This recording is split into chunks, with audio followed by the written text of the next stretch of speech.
Então vamos começar. Nossas matérias, nós trabalhamos além de eletrostática e eletrodinâmica, né? Como nós trabalhamos juntos, não é? Cinemática eu sei que não, leis de Newton não. É termologia, termometria, calorimetria, termodinâmica, certo? Show! Então vamos lá, uma revisão geral das matérias vistas. O objetivo não é dar aula de novo, como foi dito, é só realmente fazer os comentários aí mais importantes. Então, termologia, conceitos básicos importantes. Temperatura, médio grau de agitação das moléculas de um corpo. Calor, energia térmica em trânsito. O calor pode fluir por condução, convecção e radiação. Condução, o calor é transmitido átomo a átomo, ocorre principalmente nos sólidos. Convecção, o calor é transmitido devido ao movimento de massa, fluidos, gases e líquidos. Radiação ou irradiação, o calor é transmitido por ondas eletromagnéticas. Infravermelho e ultravioleta, os dois principais nomes, embora as outras radiações também possam transmitir calor. Equilíbrio térmico, tendência natural que os corpos tendem a atingir a mesma temperatura. Equilíbrio térmico. Energia térmica. Energia térmica é a energia relacionada à agitação das moléculas. É a energia relacionada à temperatura. Portanto, tem a ver com energia cinética, né? Quanto maior a temperatura de um certo conjunto de moléculas, mais agitadas estão as moléculas, maior a energia cinética delas. Energia interna. Energia interna é a soma de todas as energias cinéticas das moléculas que compõem um determinado gás. Energia interna, já revisaremos mais detalhes sobre ela. Ainda vimos a lei zero. A lei zero da termologia, que diz que se o corpo A e o corpo B estão em equilíbrio térmico, e o corpo B e o corpo C também estão em equilíbrio térmico, podemos concluir que o corpo A e o corpo C estão em equilíbrio térmico. Dá um pouco de raiva ler porque ela é meio óbvia, mas é importante documentar isso. Vimos 3 escalas termométricas, não é isso? A escala Celsius, a escala Fahrenheit e a escala Kelvin. E a gente usa 2 pontos fixos, que são os pontos de ebulição da água ao nível do mar, 100 graus Celsius, e o ponto de fusão do gelo ao nível do mar, 0 graus Celsius. Historicamente sabemos que os 100 graus Celsius são 212 graus Fahrenheit, o 0 graus Celsius, 32 graus Fahrenheit. 100 graus Celsius, 373 Kelvin, 0 graus Celsius, 273 Kelvin. Então, se eu faço essa tabelinha comparando as escalas, eu posso aplicar o teorema de Thales e obter a seguinte relação famosíssima, para que a gente possa transformar uma temperatura específica de uma escala para outra escala. O maior perigo é o aluno ter que lembrar que quando ele vai trabalhar com variações de temperatura, ele não usa a fórmula toda, ele usa só os denominadores. Quando varia 5 na escala Celsius, varia 5 na escala Kelvin, logo Celsius e Kelvin variam igualmente, e varia 9 graus na escala Fahrenheit. Se tu precisar transformar variações de temperatura, use o denominador como referência. Logo depois eu mostrei a vocês que uma caloria é a energia necessária para pegar 1 grama de água e aquecer de 14,5 graus Celsius para 15,5 graus Celsius. Só que no ensino médio, a gente pode dizer que uma caloria é a energia necessária para pegar 1 grama de água e variar a temperatura em 1 grau Celsius, mesmo que não seja de 14,5 para 15,5.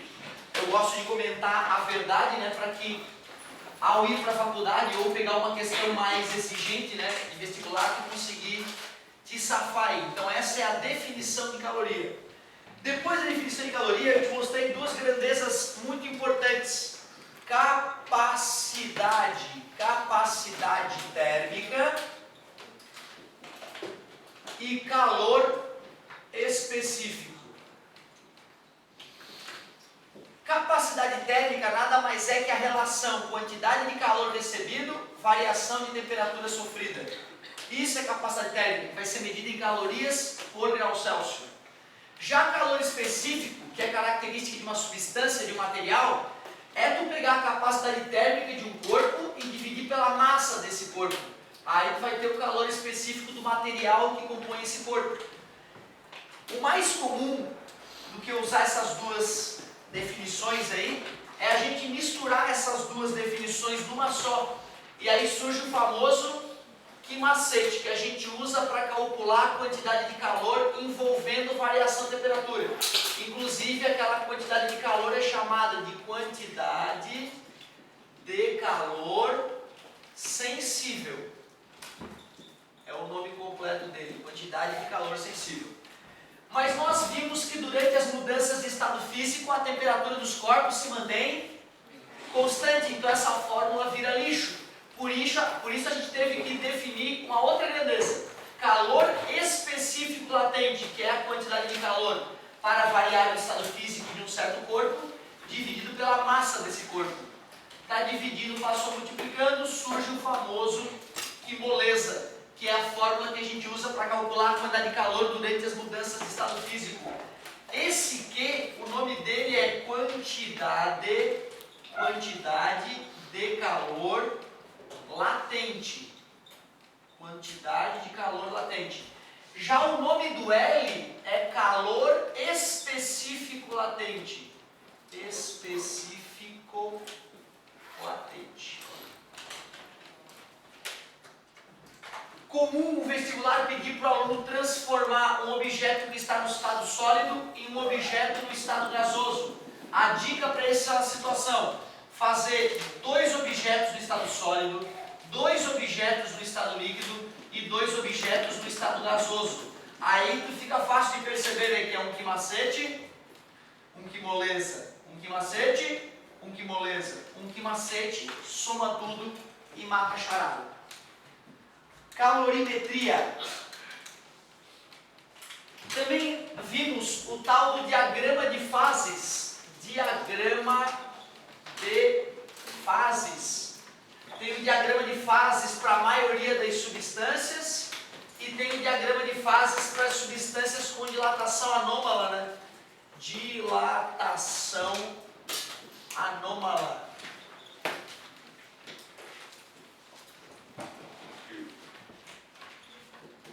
É muita coisa, né, cara? Até uma agonia. É muita informação. Diagrama de fases, legal tu conseguir esboçar ele e marcar os principais pontos desses diagramas. Diagrama de fases clássico é isso aqui, ó. Esse ponto aqui é um ponto importante, chamado de ponto triplo, é a pressão e temperatura nas quais os 3 estados físicos existirão. Aquele outro ponto, chamado de ponto crítico, ele está relacionado à temperatura crítica. Temperatura crítica é a temperatura acima da qual só o estado gasoso é possível. Gostaria que tu percebesse que esse aqui é a região do estado sólido, essa região toda aqui é do estado gasoso e essa região estreitinha é do estado líquido. Logo, essa curva que vai desse ponto até o ponto triplo é a curva que separa o sólido do gasoso, portanto é chamada curva da sublimação. A curva que separa o sólido do líquido, curva da fusão. E a curva que separa o líquido do gasoso, curva da vaporização. Lembrando que a vaporização pode ocorrer de 3 formas distintas. Abaixo da temperatura de ebulição, ela é lenta e natural. Quando atinge a temperatura de ebulição, então chama-se já ebulição, ela é rápida e forçada. E calefação é a passagem do estado líquido para o estado gasoso quase instantânea. Quando, por exemplo, um líquido atinge uma superfície superaquecida. Quando nós vamos traçar o diagrama de fases de uma substância com dilatação anômala, a curva da sublimação e a curva da vaporização se mantém com a mesma cara, ó. Mas a curva da fusão, ela em vez de acompanhar a curva da vaporização, ela vai para o sentido oposto. Só de bater o olho nisso eu já sei que é uma substância que se dilata ao congelar, como por exemplo, gelo, água.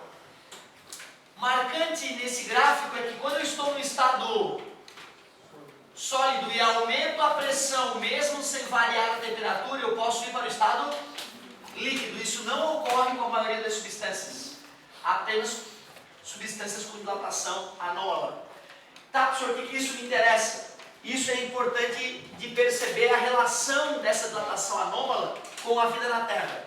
A Terra não seria o planeta que é se a água não dilatasse anormalmente, porque os oceanos tenderiam a congelar completamente a partir dos polos, certo? Como o gelo dilata ao se congelar, ele flutua, fica menos denso que a água. E como fica menos denso que a água, formam camadas espessas em cima do oceano.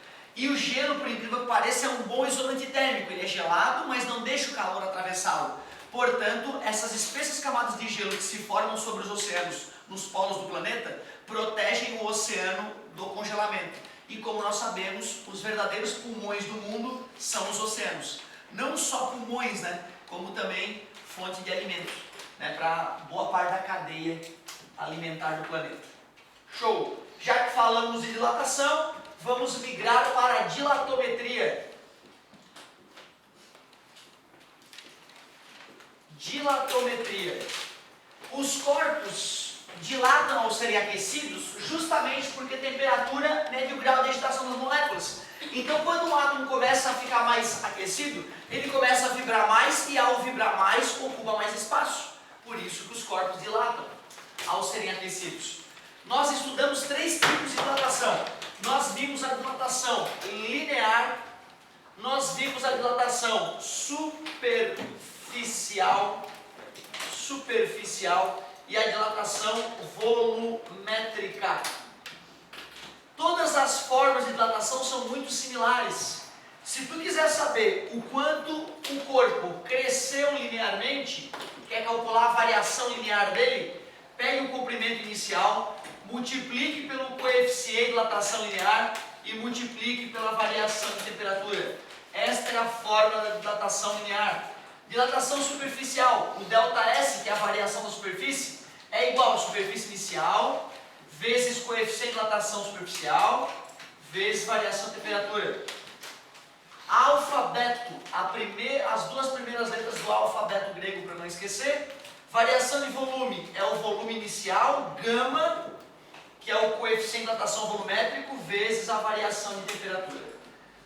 A maneira de atacar o problema, seja de linear, superficial, volumétrico, não muda. A técnica é a mesma. O perigo é, o vestibular, na maioria dos casos, nos fornece o coeficiente de dilatação linear. Se tu precisar do superficial, tens que lembrar que é aproximadamente o dobro do linear. Se tu precisar do coeficiente de dilatação volumétrica, tens que lembrar que ele é aproximadamente o triplo do linear. E uma situação mais delicada sobre dilatação é aquela história de dilatação aparente. Quando eu tenho um recipiente com um determinado líquido dentro desse recipiente, quando eu aqueço um conjunto, não só o líquido dilata, mas o recipiente também dilata. E isso faz com que às vezes a gente se confunda. Vamos revisar os conceitos principais de dilatação aparente.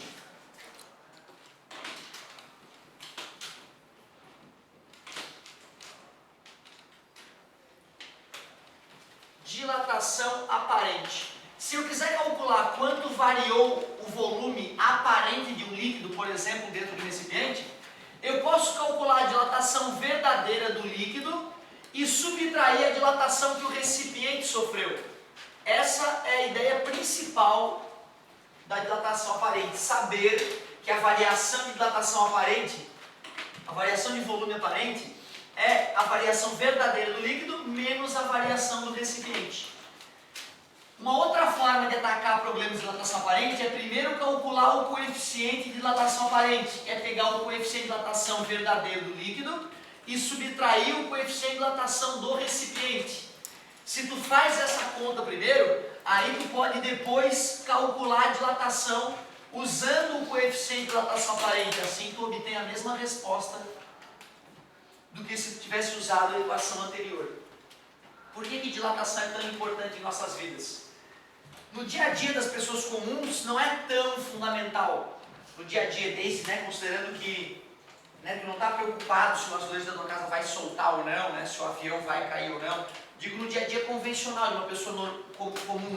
Eu lembro que a coisa mais próxima de dilatação que eu vi quando jovem era minha mãe tentando abrir tampa de pote na cozinha. Ela pegava um pano e aquecia o pano na água morna, jogava um pouco de água quente no pano e usava aquele pano aquecido em cima da tampa para ir girar a tampa. Claro, a tampa dilatava e dava uma afrouxadinha, certo? Mas tu vê, as pessoas não precisam de conhecimentos técnicos de dilatação no dia a dia delas, Mas o rejunte flexível do azulejo tem o objetivo de fazer com que o azulejo consiga variar de tamanho do inverno para o verão sem rachar o chão, sem soltar o azulejo. Uma ponte, quando tu passa em cima de uma ponte, se a ponte é razoavelmente grande, tu vê que ela tem emendas, e essas emendas são justamente para a ponte poder crescer no verão e encolher no inverno. Os postes, a gente percebe que o quanto o fio fica abaulado muda do inverno para o verão. E claro, tecnicamente na engenharia a coisa é diferente. Um motor de carro jamais funcionaria se o engenheiro não tivesse todo o carinho do mundo com as dilatações que as peças do motor vão sofrer. Se elas não dilatassem proporcionalmente umas às outras, o motor quebraria em poucos segundos de funcionamento. Então uma matéria bem importante na prática da engenharia. Dilatometria. Beleza? Depois, o que nós vimos depois disso? Aliás, eu acho que nem foi de repente essa sequência aí. Eu acho que depois de calorimetria, a gente começou a olhar um pouco de gases. Vamos revisar o estudo dos gases para poder revisar a termodinâmica. Cara, olha a quantidade de informação que já foi nessa primeira metade do curso.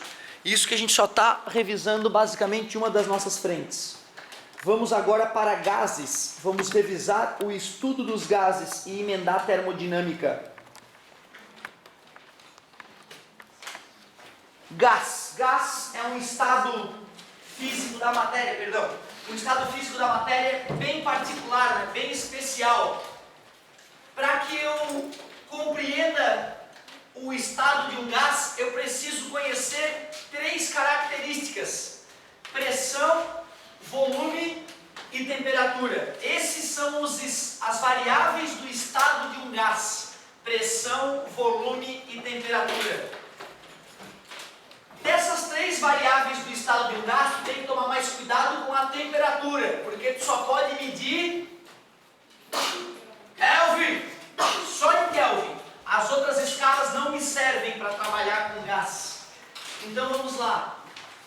Variáveis do estado de um gás. Variáveis do estado de um gás. Precisamos conhecer a pressão. Não custa lembrar que a pressão que um gás exerce no recipiente vem do choque das moléculas desse gás contra o recipiente. Tenho que saber que volume que esse gás ocupa e o mais importante, a temperatura em Kelvin. Kelvin! Tem que ser em Kelvin. Propriedades. Os gases possuem propriedades que são só deles, que não estão presentes nos sólidos e nos líquidos. Expansibilidade, habilidade de se expandir. Compressibilidade, a habilidade de ser comprimido. E aí nós vimos algumas transformações gasosas.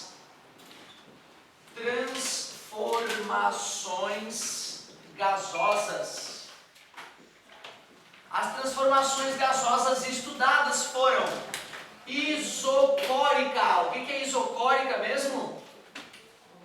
Isso, isovolumétrica todos já entenderiam, sem dúvida. É volume constante.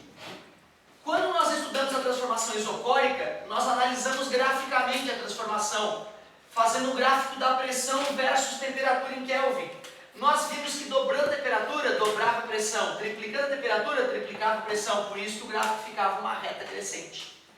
Quem estudou isso foi Charles. E aí ele escreveu o que hoje é chamado de Lei de Charles ou Primeira Lei de Charles. A pressão exercida por um gás em um recipiente de volume constante é diretamente proporcional à sua temperatura absoluta. Matematicamente, pressão sobre temperatura antes é pressão sobre temperatura depois, lei de Charles.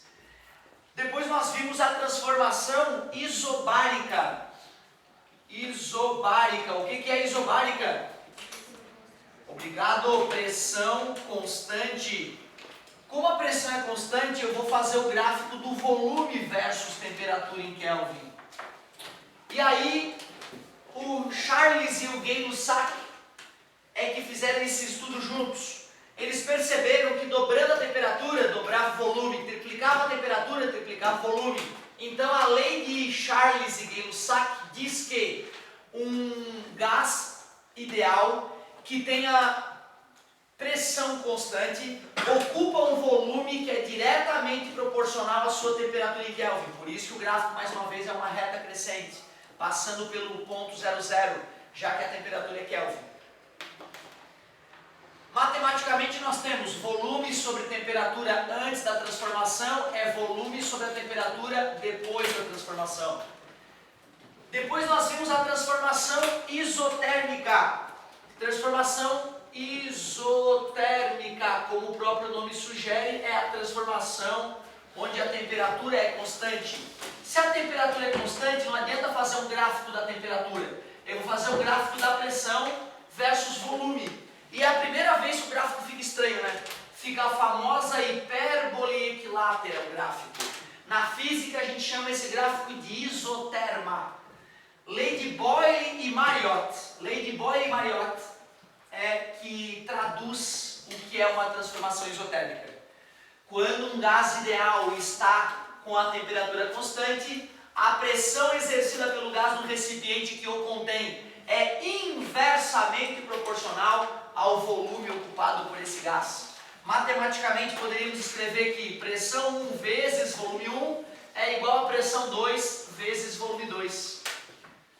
Porém, nós podemos trocar essas três leis, essas três fórmulas por uma fórmula geral.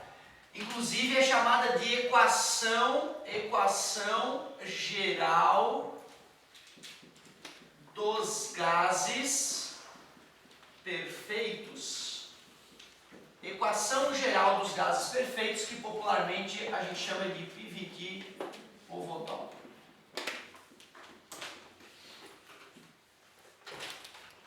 O mais legal, de repente, de perceber da equação geral dos gases perfeitos é que P vezes V sobre T é uma constante.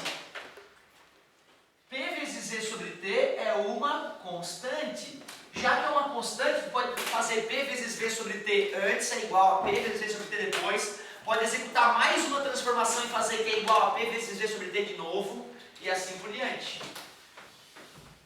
Só que aí o cara começa a se perguntar, né? Do que depende esse P vezes V sobre T? Essa constante é uma constante mágica que sempre dá o mesmo resultado? E aí a gente continua a investigar o comportamento dos gases. E percebemos que P vezes V sobre T, além de ser um número constante, é um número diretamente proporcional ao número de mols. Ou seja, se eu trabalho com 1 mol de gás, o P vezes V sobre T dá um valor, X. Se eu trabalho com 2 mols de gás, o P vezes V sobre T dá um valor que é o dobro do valor anterior. Portanto, P vezes V sobre T é uma constante que é proporcional ao número de mols do gás.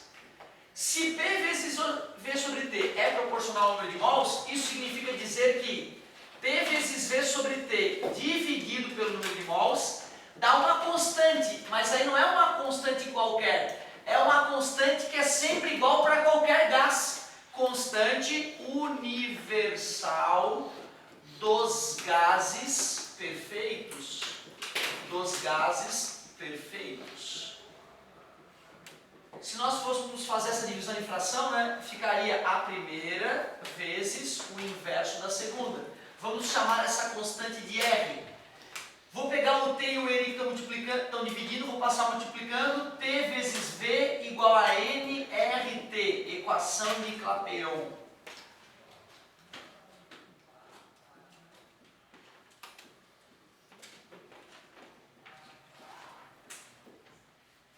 Equação de Clapeyron. onde o N, que eu acho que é o mais perigoso, vem da química, né? O N, o número de mols, é tu pegar a massa de gás que tu está trabalhando e dividir pela molécula grama, pelo mol do gás. É assim que a gente calcula aquele N, quando necessário, né?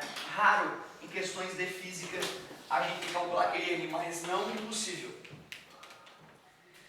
Pô, peraí, esqueci ainda de fazer um comentário, hein? Esqueci de diferenciar gás perfeito, gás ideal, gás perfeito e gás real.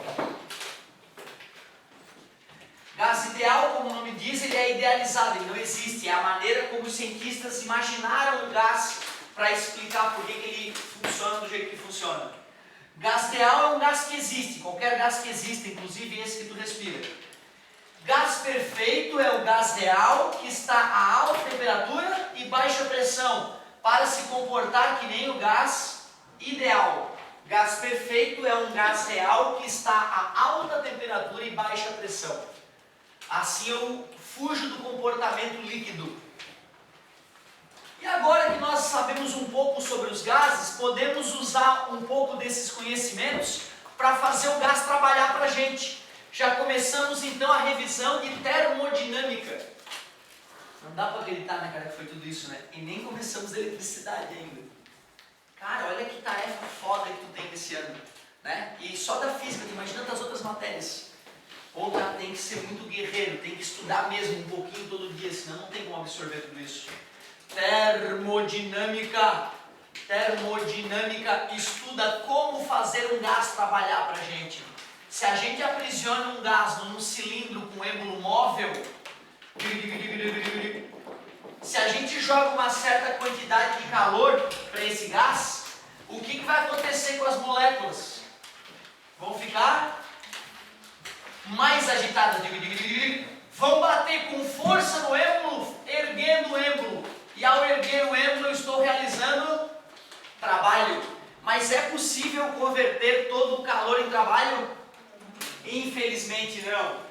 Como é que depois eu vou pedir para essas moléculas, né, que estão todas desorganizadas, como é que eu vou falar com elas, como é que eu vou pedir para elas baixar a energia delas e me devolver um pouco de energia? Não dá, infelizmente não dá. Então parte da energia que foi colocada no gás na forma de calor, aumenta a energia interna do gás. Pela conservação de energia, a primeira lei da termodinâmica diz que a quantidade de calor jogada para o gás realiza trabalho, mas uma parte desta energia varia a energia interna do gás. Primeira lei da termodinâmica nada mais é que o princípio da conservação de energia. Não custa lembrar que a energia interna do gás, que é a soma das energias cinéticas de todas as moléculas que compõem o gás, pode ser calculada por essa relaçãozinha ali, ó. 3 meios de nRT, onde o N é o mesmo número de mols da equação de Clapeyron. Inclusive, né, a gente usa a equação de Clapeyron para deduzir essa fórmula da energia interna. Outra coisa importante, como é que se calcula o trabalho realizado por um gás? O trabalho realizado por um gás é P vezes ΔV. Só que essa fórmula, cuidado, isso aqui é variação de volume, não é U, hein? Olha como é perigoso, meu V e meu U ficam parecidos. Trabalho realizado por um gás, essa fórmula só serve para pressão constante. Só para P igual a uma constante. Se a pressão não for constante, tu só tem a saída de calcular a área do gráfico P versus V. Se tu calcula a área do gráfico P versus V, tu vai obter o trabalho. O trabalho é numericamente igual à área. Por que eu coloco numericamente igual? Para que tu lembre que pode ser positivo ou negativo. Como é que eu defino se o trabalho do gás é positivo ou negativo? Como? Parabéns, garota. Se o volume aumenta, positivo. Se o volume diminui, negativo. Olhando para essa fórmula, tu enxerga isso, ó. Se o volume aumenta, o ΔV é positivo, trabalho é positivo. Se o volume diminui, o ΔV é negativo, trabalho é negativo. E se a transformação for isocórica, não tem variação de volume, o trabalho é zero.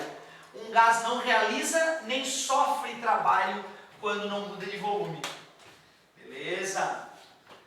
Bom, Se nós fôssemos fazer o diagrama de energia de uma máquina térmica, vamos relembrar a máquina térmica quente, que são os motores. Um motor tem a máquina térmica quente, também conhecido, né, como máquina térmica quente.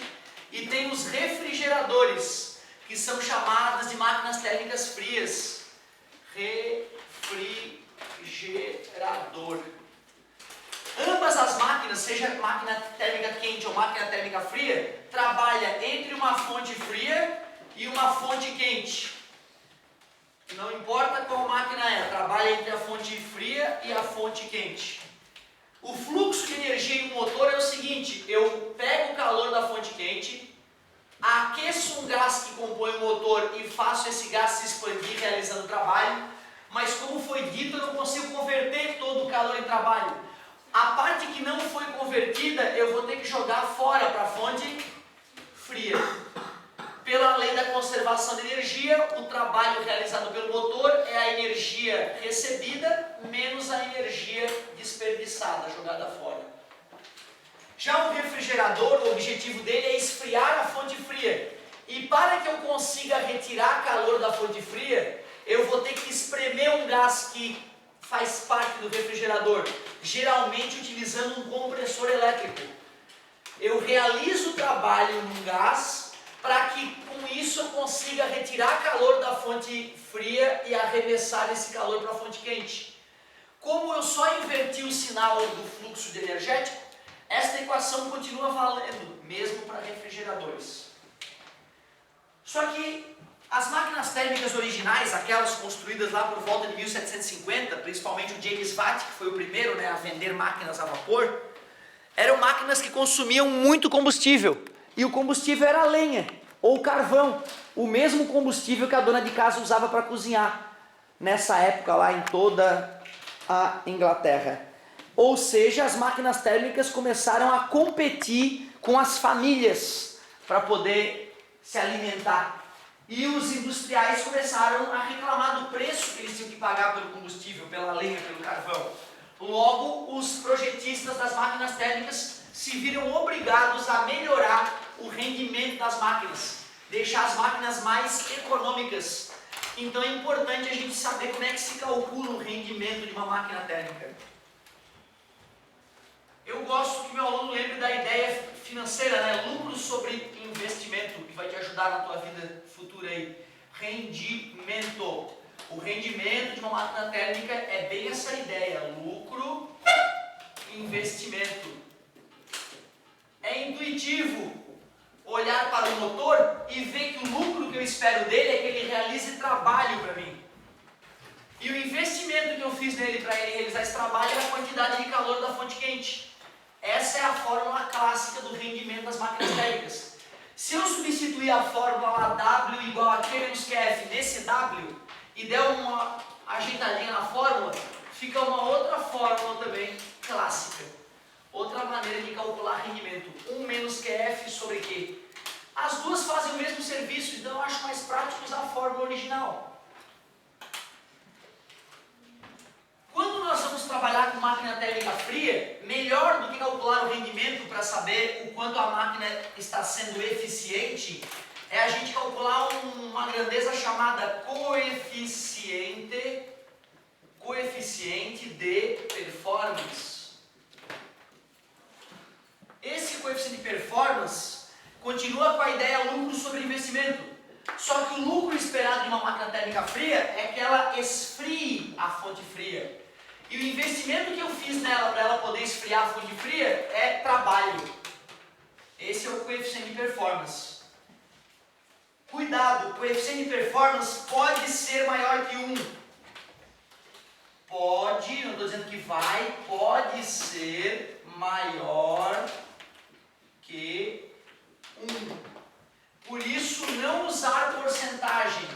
Não usem porcentagem na hora de falar do coeficiente de performance, porque isso pode te iludir. O fato de o coeficiente de performance poder ser maior que 1 não viola a lei nenhuma. Não é uma violação de nada. Afinal, eu não estou dizendo que a geladeira gera mais energia do que eu entrego para ela. Não existe nada disso. Isso sim violaria a segunda lei da termodinâmica. A segunda lei termodinâmica tem várias maneiras de traduzir ela. A mais curta é: o rendimento é sempre menor que 1. O rendimento de uma máquina térmica jamais vai dar 1. Porque se desse 1, significaria que eu estaria convertendo todo o calor em trabalho. Nós já vimos pela maneira como o gás se expande ali no cilindro que não tem como isso acontecer. Uma máquina térmica não converte integralmente calor em trabalho. Uma máquina térmica funciona entre uma fonte fria e uma fonte quente. Uma máquina térmica gera um trabalho sempre menor do que o calor recebido. Estou falando a mesma coisa de várias formas diferentes. Estou enunciando de formas distintas a segunda lei da termodinâmica. Para ficar mais ninja que isso, só se a gente lembrar de entropia. Entropia é grandeza física um pouco mais elaborada. Não é que nem massa, volume, velocidade, tempo. Entropia é uma grandeza física que mede o grau de desordem energética de um sistema. Mede o grau de desordem energética de um sistema. Por que os animais envelhecem? Por que os objetos quebram e não se agrupam dos caquinhos de um objeto de novo? Por que o tempo passa para frente? O que define o fluxo para onde a natureza vai? Essa é uma questão que sempre impressionou os físicos e filósofos. E incrível foi perceber que, estudando as máquinas térmicas, nós tivemos uma sacada para isso. Nós descobrimos essa grandeza física delicada chamada entropia. E percebemos que tudo nessa vida, todos os processos que ocorrem na natureza, ocorrem com aumento de entropia. Isso significa que cada ser vivo, cada fusão nuclear nas estrelas, cada objeto que é caído aqui na Terra faz com que a energia do universo esteja mais desorganizada do que antes. Isso tem uma consequência bizarra. No final das contas, daqui a muitos bilhões de anos, a energia vai estar tão desorganizada que os processos não poderão mais ocorrer, nem as estrelas poderão brilhar, nenhuma forma de vida subsistirá, porque a energia estará muito desorganizada. E isso é uma coisa que não se discute na física, é uma coisa absolutamente considerada verdadeira. Quem estuda a área e entende um pouco do assunto, entende que isso de fato é verdade. É quase como se nós tivéssemos descoberto matematicamente qual é o fim do universo. Gás fino e frio espalhado por todo o universo e sem mais coisas emocionantes acontecendo como supernovas, estrelas explodindo, planetas contendo vida. Isso tudo um dia há de acabar de acordo com a termodinâmica. Certo? Por quê? Porque uma outra maneira de enunciar essa lei é assim, tudo ocorre com aumento de entropia. É uma outra maneira de enunciar a segunda lei. Tudo ocorre com aumento de entropia. Todos os processos. E quanto maior a entropia de um sistema, mais difícil é aproveitar a energia desse sistema. Tanto é que depois que eu esquento o gás, eu não consigo mais aproveitar a energia dele, depois que ele se expandiu, porque ela está desorganizada nas moléculas. E é isso que acontece sempre que eu respiro. Desorganizei o universo. Desorganizei um pouco mais o universo. E tudo ocorre assim. Bizarro, triste. Daqui a pouco a gente continua, meu querido. Ainda quero falar do ciclo de Carnot e revisar eletrodinâmica, eletrostática e eletrodinâmica. Que paulada na cabeça, Estou até meio ruim já, estou até meio enjoado. Meu Deus, exercício. Só o exercício salva. Só o exercício salva. Tem que fazer, meu querido.